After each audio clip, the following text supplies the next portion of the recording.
할렐루야, 할렐루야. 하나님 영광 받으신 줄 믿습니다. 여러분 기분이 어떻습니까? 여러분 자녀는 어떻습니까? 여러분 건강은 어떻습니까? 우리 시온 찬양들은 어떻습니까? 날마다 좋은 일들이 삶과 인생길에 충만할 수 있기를 축복합니다. 오늘 우리가 함께 은혜 받고자 하는 말씀의 제목이 크로노스와 호라라는 제목으로 함께 은혜를 나누겠습니다. 헬라어다 보니까 무슨 말인지 잘 모르시겠죠. 제가 설명을 잘 드릴 수 있어요. 성경에는 시간을 세 가지 시간을 우리에게 말씀해요. 첫째 시간은 크로노스라 해서 의미 없는 시간이에요. 즉 기계적 시간처럼 흘러가는 시간, 이것은 크로노스의 시간이다.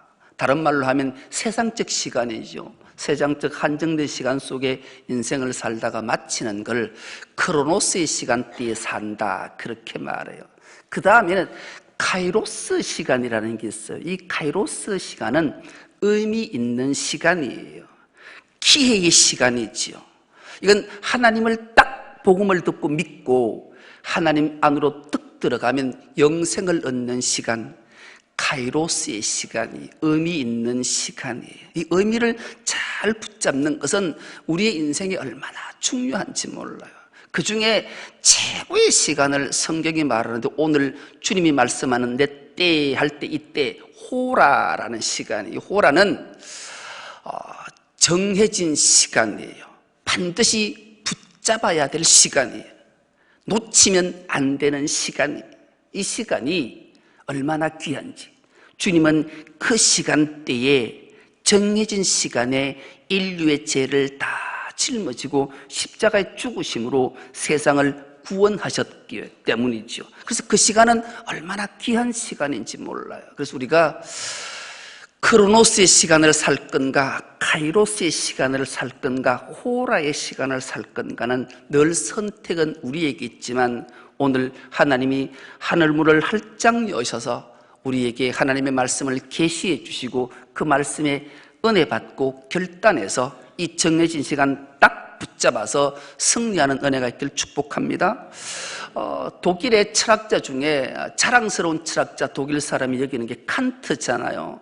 순수 이성 비판을 얘기해서 갑자기 스타덤에 오른 철학자예요. 그가 크로노스와 카이로스와 호라의 시간을 다 살은 인물 중에 한 명이라서 그분의 일생을 잠깐 소개하려고 해요.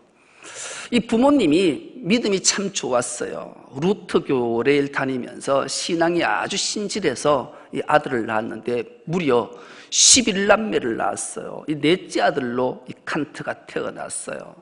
신앙교육을 잘 받았지요. 그렇게 받고 초등학교 들어갈 나이가 된 우리나라 나이로 8살쯤 될 때 아주 훌륭한 목사님을 만나서 그 목사님 눈에 확 들어왔어요. 그래서 이 목사님이 너는 경건주의 학교에 가서 훈련을 좀 잘 받았으면 좋겠다. 그래서 경건주의 학교에 입학을 했어요.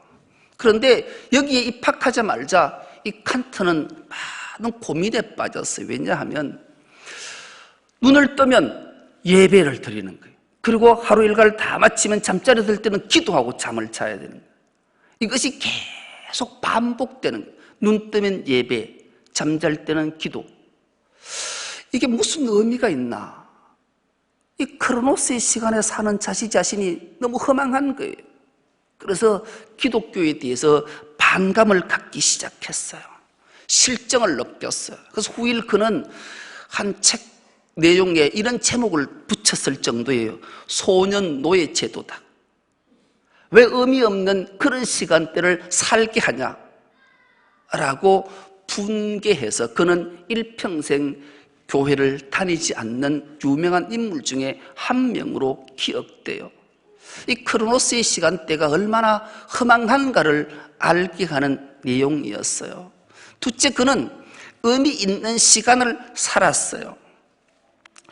그는 독신주의자는 아닌데 일평생을 독신으로 살았어요. 그가 어느 날 여자를 너무 좋아해서 어느 날 한 여자에게 필이 꽂혔어요. 사랑을 했어요. 서로가 사랑을 했어요. 죽자 살자 사랑을 했어요. 그런데 이 칸트가 성격이 늘 소심해서 사랑 고백을 못하는 거예요. 청혼을 못하는 거예요. 그래서 늘 하마낙 하다가 참다 못한 여자친구가 자기야 나 사랑해 결혼하자 이랬어요. 이 칸트가 너무 놀랐어요. 놀라서 청혼을 받았으면 내가 하려고 했는데 네가 먼저 했어서 고마워 그래 결혼해 이래야 될 텐데 소심하다 보니까 잠깐 나에게 생각할 시간을 달라 그랬어요. 그래서 여자친구가 허락을 했어요. 그때부터 이 칸트는 고민에 빠져서 결혼을 하는 게 옳은가 결혼을 하지 않는 게 옳은가 깊이 고민에 빠졌어요. 그래서 하나하나 정리를 했어요. 그렇게 정리를 다 마친 후에 결혼하는 게 맞겠다 좋겠다 해서 기쁨의 마음을 안고 여자친구 집에 찾아가서 문을 두드렸어요. 계십니까? 계십니까? 누구시오? 하고 그 여자친구 아버지가 나왔어요. 내가 이제 청혼하라고 이 집에 찾아왔다. 그러니까 이 아버지가 의아한 눈길로 보면서 내 딸은 시집가서 벌써 둘 놓고 잘 키우고 사는데 이러는 거예요. 이게 너무 황당한 거예요. 그런데 왜 황당한가 하면 이 칸트가 청혼을 받고 결혼에 소심하다 보니까 결혼을 할 건가 말 건가를 연구하고 생각하는 시간이 무려 7년의 시간이 지나버렸기 때문에 그래요. 그래서 그러니까 결론했던 게 결혼을 하는 것이 맞다, 결혼을 해야 된다라고 하나하나 조목을 적어보니까 354가지가 결혼해야 될 이유인 거예요. 그런데 결혼하지 말아야 될 이유를 적어보니까 350가지. 이 7년 동안 연구한 거예요. 4가지가 결혼해야 될 이유가 많은 거예요. 그러면 결혼해야 되겠다 싶었는데 세월이 너무 많이 흘러서 결혼을 못하고 일평생을 독신으로 사는 안타까운 일이 있었어요. 그러나 그가 결코 이 시간을 의미 없는 시간으로 보내지 않았다. 그는 말해요. 그 중에 4가지가 더 많다 했잖아요. 그 중에 재밌는 이야기 하나가 있어요. 그것은 돈은 미모나 매력보다 훨씬 중요하다. 요거 하나 깨달았다라는 거예요. 남자분들 잘 기억하세요. 여자의 매력이나 미모는 돈을 앞서지 못한다. 요게 그 내용 중에 하나가 적혀져 있었어요. 그리고 그는 크로노스, 카이로스의 시간을 살고 호라의 시간을 살았는데 정확한 시간을 살지 못한 게 되게 안타까워요. 이 칸트는 외형적으로 외모적으로 보면 좀 빈약한 사람이었어요. 키가 1m 60이 채 되지 않았어요. 그리고 선천적으로 가슴 기형을 갖고 태어났기 때문에 늘 힘들게 살았어요. 사람들이 제가 사람 굿이라고 살까? 부모뿐만 아니라 주위의 사람이 그렇게 생각했기 때문에. 그런데 그는 호라의 시간을 지켰던 거예요. 정해놓은 시간, 반드시 지켜야 될 규칙을 세워놓고 그가 살았어요. 그래서 그는 많은 사람들의 우려를 뛰어넘어서 무려 80살까지 살고 인생을 마감했기 때문이죠. 그는 오전 새벽 5시가 되면 어김없이 잠자리에 털고 일어났어요. 그리고 오후 3시가 되면 자기가 가장 좋아하는 회색 코트를 입고 보리숲길을 산책하는 것을 어김없이 눈비하고 아무 상관없이 365일 수십 년의 그 길을 다녔어요. 오죽하면 그 마을의 많은 사람들이 칸트가 보리숲길을 간다 그러면 그 시간은 오후 3시다. 그래서 시계를 보고 시간을 맞출 정도로 정확한 약속을 지켰던 인물이었어요. 그런데 이 칸트도 딱 2번 이 시간을 잊어버릴 때가 있었다고 그래요. 첫째는 루소의 에밀이라는 책을 읽다가 너무 책에 심취해서 산책 시간을 놓쳐버린 경우가 한 번 있었고요. 프랑스 대혁명이 일어나서 일간지 외에 호외라는 신문을 보는 그 빠져서 이 시간을 놓쳐 이 2번을 놓치고 난 이후에 그는 한 번도 이 호라의 시간을 놓쳐본 적이 없다. 그 일생은 그렇게 우리에게 소개되고 있어요. 그러나 이 시간대가 참 안타까운 것은 칸트는 진짜 성경이 말하는 이 호라의 시간을 깨닫지 못한 것으로 일생을 마친 것은 참 우리에게 안타까움을 전해줘요. 오늘 본문은 이렇게 시작합니다. 그 후에, 그렇다면 그 전에 어떤 일이 있었던가? 요한복음 6장은 그 유명한 오병이어의 기적 사건이 있었어요. 예수님이 기적을 베푸신 것은 기적만 베푸신 것이 아니라 기적 속에 담겨져 있는 표적을 보여주기 위하심이기 때문에 그래요. 예수님이 벳세다 들녘에서 하나님 나라의 복음을 전할 때 수많은 무리들이 허기져서 그 배고픔을 아시고 주님은 기적을 베푸셨어요. 그러자 이 많은 제자들과 무리들이 예수님을 잡아다가 자기의 왕으로 임금으로 세우려 하자 예수님은 그들을 뿌리치고 산으로 홀로 기도하러 가시고 제자들은 그곳을 떠나서 가버나움으로 배를 타고 가요. 수많은 무리가 그 모습을 봤어요. 제자들이 배를 타고 가버나움을 가기 위해서 갈릴리 바다를 지나가다 큰 풍랑을 만나서 고통 속에 빠질 때 예수님은 산기도를 마치고 내려오셔서 바다 위를 걸어서 가셔요. 제자들이 바다 물 위를 걸어오시는 예수님 보고 깜짝 놀랐어요. 그러자 예수님이 놀라지 말라, 두려워하지 말라, 내다. 그래서 바다를 잠잠케 하고 가버나움에 가서 하나님 복음을 가르치실 때 수많은 무리들이 배가 떠날 때 제자들이 갔고 예수님은 산으로 간 것만 봤죠. 그리고 예수님의 행적을 찾지를 못해서 가버나움에 도착하고 보니까 예수님이 거기 계신 거예요. 주님이 어떻게 배 타고 가지를 않으셨는데 여기 와 계십니까? 많은 무리들이 예수님께 그 말씀을 하자 예수님이 이런 말씀을 하셔요. 너희가 나를 따르는 이유가 표적을 본 까닭이 아니라 기적을 본 까닭이구나. 너희가 육신의 양식 때문에 나를 따라다니는구나. 그러지 마라. 썩어 없어질 육신의 양식을 따라다니는 건 어리석은 거야. 썩지 않을 영생의 양식을 구하는 지혜로운 자가 되어라. 내가 바로 생명의 떡이요 영생의 떡으로 왔다. 그러니까 이 무리들이 이게 무슨 말일까? 잘 모르시는 게 내가 생명의 떡이다. 그러므로 너희들은 내 살을 먹는 것이 영원한 생명을 얻는 거고 내 피를 마시는 것이 참 생명을 얻는 음료다. 그렇게 말씀을 하니까 무리는 두말할 것도 없고 제자들이 이게 뭔 소리지? 이게 뭔 말이야? 이렇게 수근수근하기 시작한 거예요. 여러분 혹시 이 말씀이 무슨 뜻인지 깨닫고 이해가 가십니까? 간다면 여러분들은 하나님이 하나님 말씀을 확 계시해 주셔서 여러분에게 보여주셔서 여러분들은 영안이 열리신 분들이 그러나 혹여나 깨닫지 못하다면 하나님께 간절한 마음으로 기도하셔야 돼. 하나님 나에게도 계시해 주십시오. 영안을 열어주십시오. 믿게 해 주십시오. 이렇게 기도하는 것은 참으로 중요하기 때문에 그래요. 오직하면 요한복음 6장 60절은 이 말씀이 기록되어져 있어요. 제자 중 여럿이 듣고 말하되 이 말씀은 어렵도다. 누가 들을 수 있느냐 한데 제자들조차도 3년 이제 2년 공생애가 지날 쯤 2년 동안 그 숱한 기적과 예수님의 기막힌 말씀을 들었는데도 이 말을 들으니까 이게 어려운 거예요. 이게 뭔 말인가? 우리도 못 알아듣는 걸 저 무리들이 어떻게 알아듣고 예수님을 믿고 구원받을까? 이 답답한 거예요. 이것으로 그치면 얼마나 좋겠어요. 여러분 어려우면 하나님 앞에 간절히 나와 기도해야 돼요. 사모하는 마음을 가져야 돼요. 그러면 꾸짖지 않고 후히 주시는 하나님이 하늘의 말씀을, 하늘의 비밀을 활짝 계시해 주셔서 우리에게 보여주실 줄 믿습니다.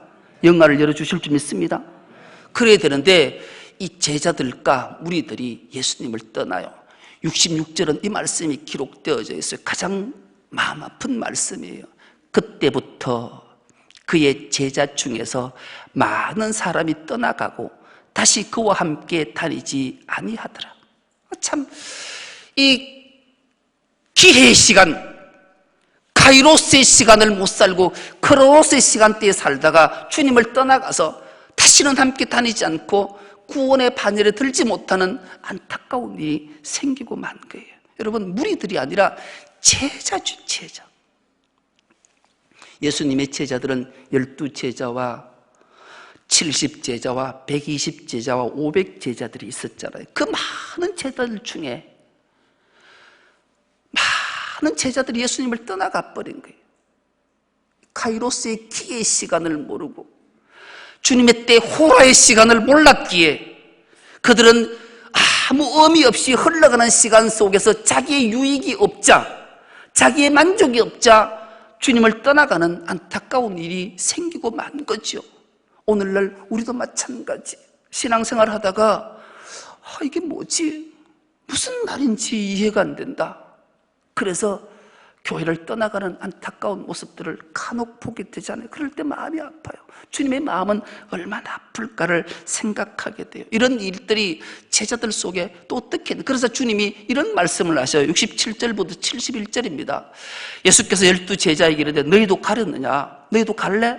그러자 베드로가 주님 무슨 말씀합니까?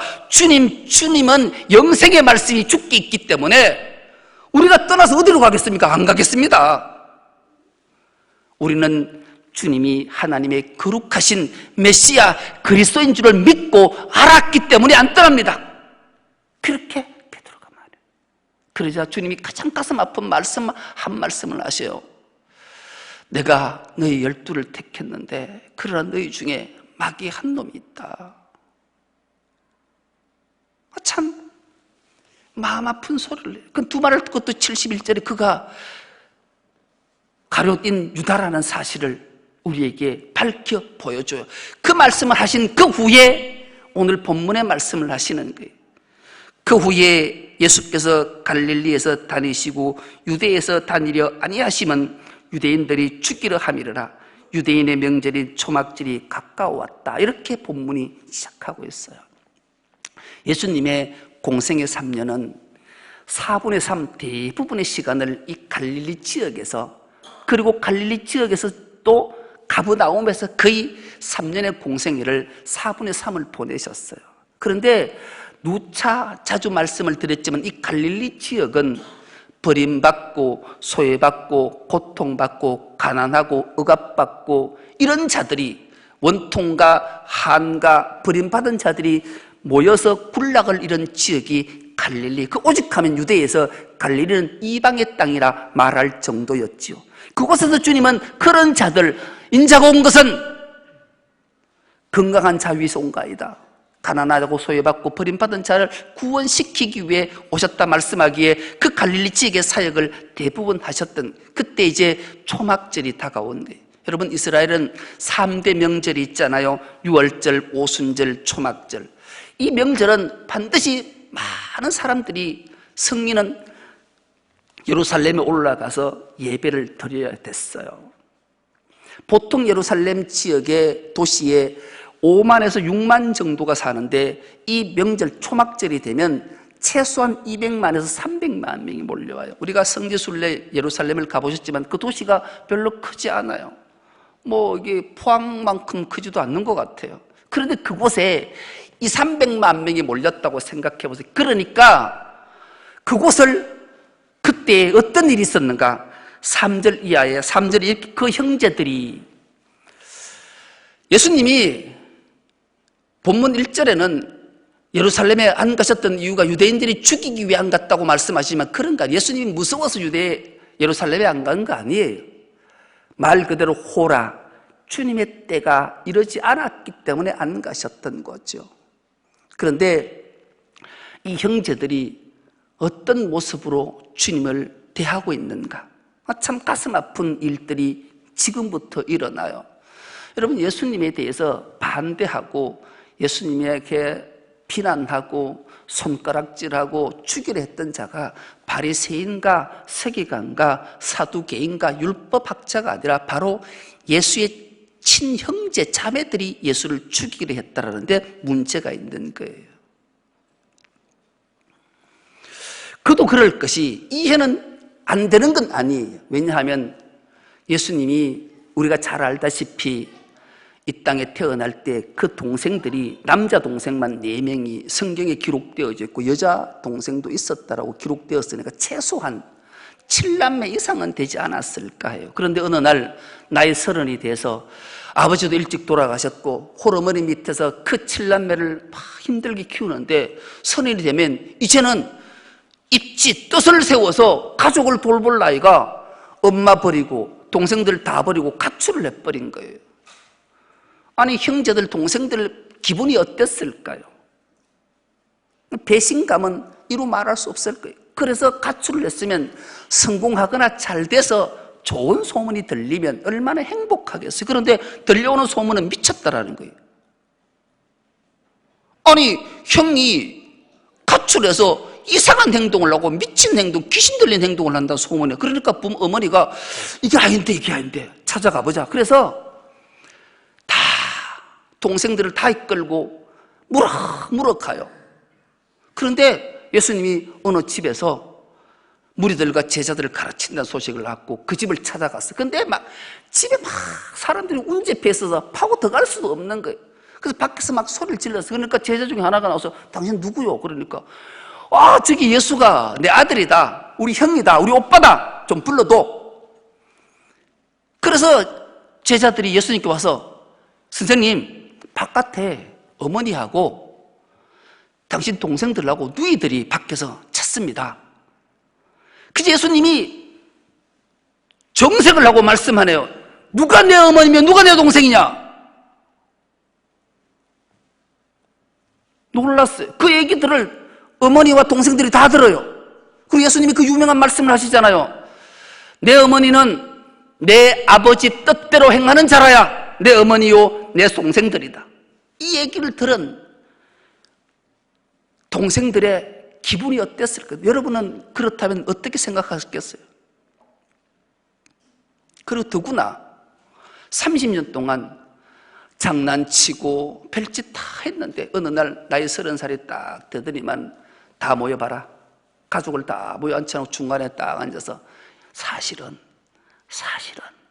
내가 하나님이야, 내가 메시아야, 너희들이 기다리는 그리스도다 이러면 동생들이 믿겠냐고요.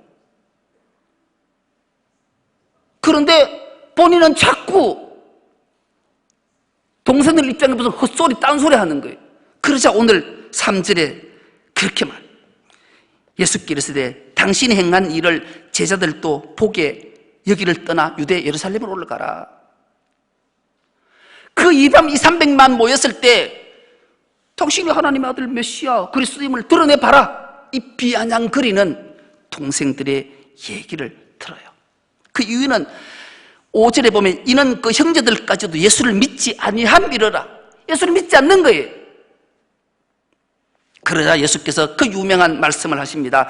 예수께서 이르시되 내 때는 아직 이르지 아니하였거니와. 이 내 때 바로 호라, 정해진 시간, 반드시 지켜야 될 시간, 구원받아야 될 시간, 구원시켜야 될 시간, 이 호라의 시간이 이르지 않았다 주님이 말씀하시는 거예요.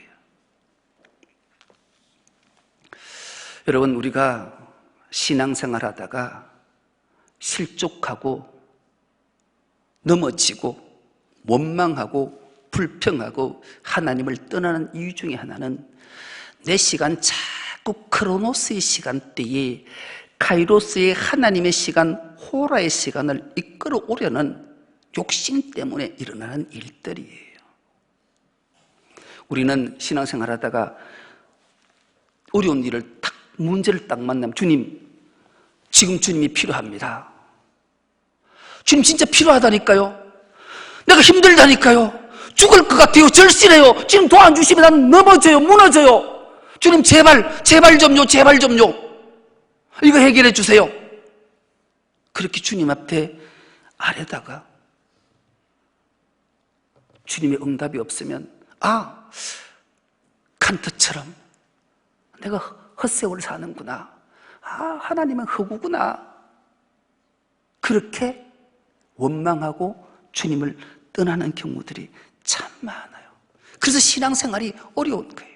여러분, 우리가 크로노스의 시간대에 살지만 카이로스의 시간대로 들어가고 호라의 시간을 살아야 되는 이유가 여기에 있는 거예요. 깨닫지가 않으면, 은혜 받지 못하면, 도저히 이해가 안 되면 하나님 앞에 간절한 마음으로 기도해. 하나님, 내 시간이 아니라 하나님의 시간을 나에게 보여주십시오.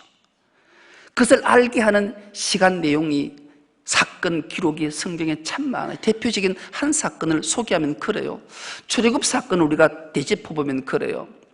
출애굽을 냈어요. 하자마자 홍해를 만났어요. 10가지 재앙, 신비한 기적 하나님 베푸시는 걸 이스라엘 백성들이 다 봤어요. 그런데 홍해 앞에 딱 가로막히자 벌써 수건수건, 이게 뭐지?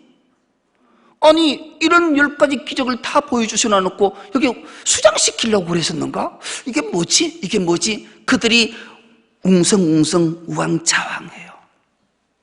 그때 모세를 통해 하나님이 기막힌 말씀 하나를 하시잖아요. 출애굽기 14장 13절은 이 말씀을 해요. 모세가 백성에게 이르되 너희는 두려워하지 말고 가만히 서서 여호와께서 오늘 너희를 위하여 행하시는 구원을 보라.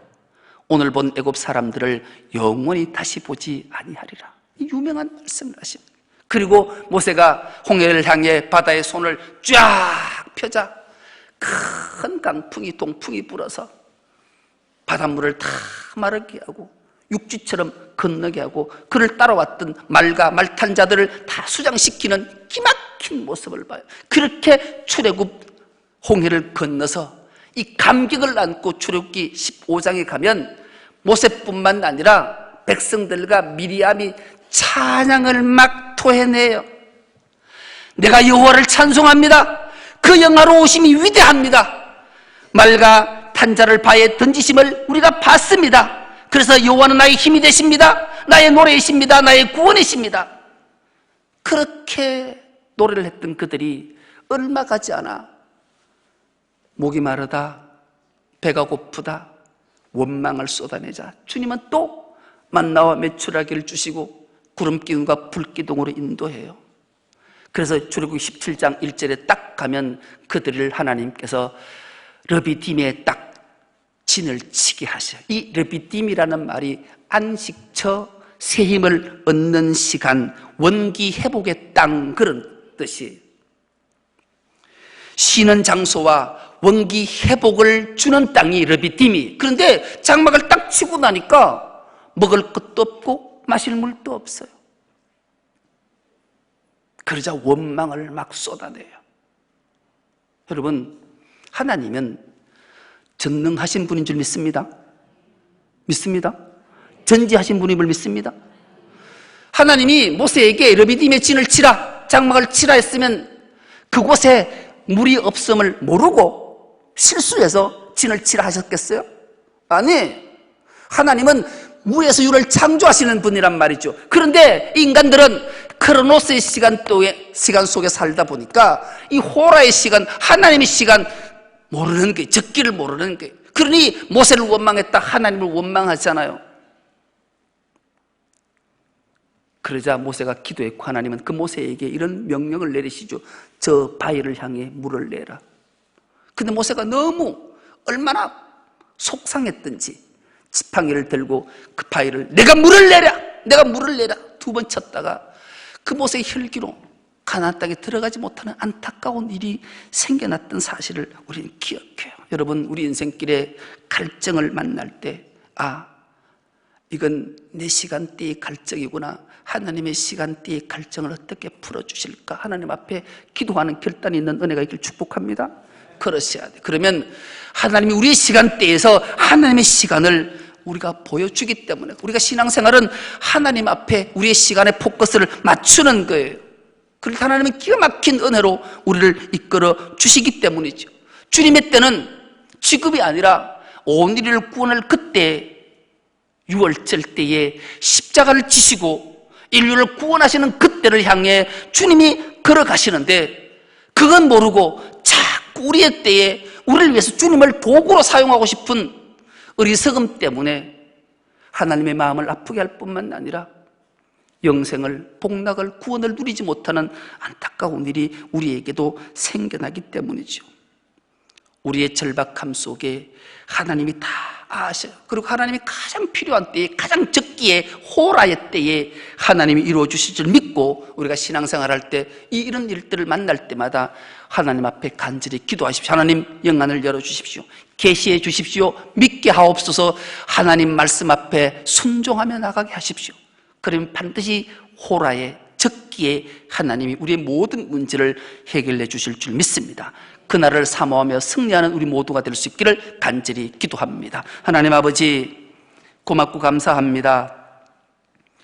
우리가 어리석은 시간 속에 살지만 하나님의 기회의 시간을 붙잡고 하나님의 적기의 시간을 믿고 하나님 앞에 옮겨가는 믿음의 신앙인이 될 수 있도록 은총 더하여 주옵소서. 감사드리오며 예수님의 이름으로 기도드리옵나이다. 아멘.